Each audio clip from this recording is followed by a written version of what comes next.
Depuis 4 ans, Augustin participe à un module pédagogie de la décision qui lui permet d'interroger ses choix. Avant d'arriver à l'ICAM, je prenais du coup plutôt des décisions à l'instinct.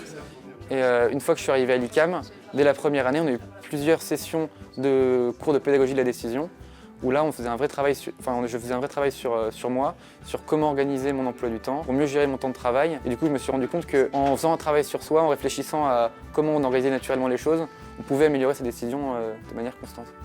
Grâce à son groupe de relecture, Augustin fait le bilan des 6 mois qu'il vient de passer en Amérique latine. Un projet personnel qu'il a mûri pendant 1 an. J'ai pris conscience de l'importance de préparer pour prendre une décision. Grâce du coup à cette expérience à l'étranger, parce que du coup là généralement cette expérience, la plupart des gens partent tout seuls pour rencontrer des gens et ont tendance à pas préparer et du coup à s'ouvrir à l'imprévu.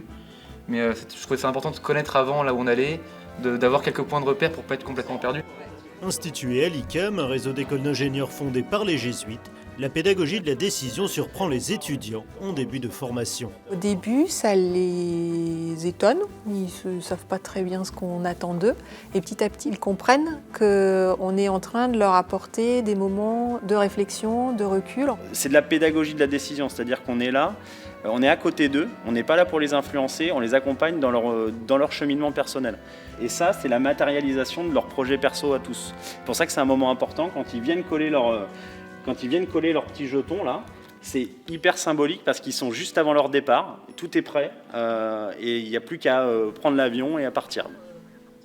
Anne-Sophie, en 3e année, commence tout juste à préparer son projet personnel avec son accompagnateur. Avant, j'étais plutôt du genre très organisée, très scolaire et très stricte, très exigeante envers moi-même. Pendant mon entretien, mon accompagnateur m'a dit « Quels sont tes projets ? Dis-moi tous tes rêves, tous les rêves que tu as toujours eus. Et n'hésite pas à rêver. » Donc j'ai été assez surprise de savoir qu'on me laissait cette liberté-là. Et personnellement, je me mettais déjà beaucoup de contraintes avant même d'avoir commencé le projet.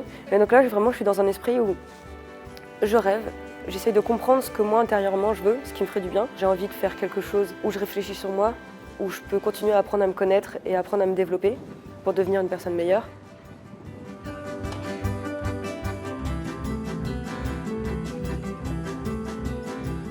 Le discernement demande toujours un accompagnement, tout simplement parce que je ne suis pas narcisse.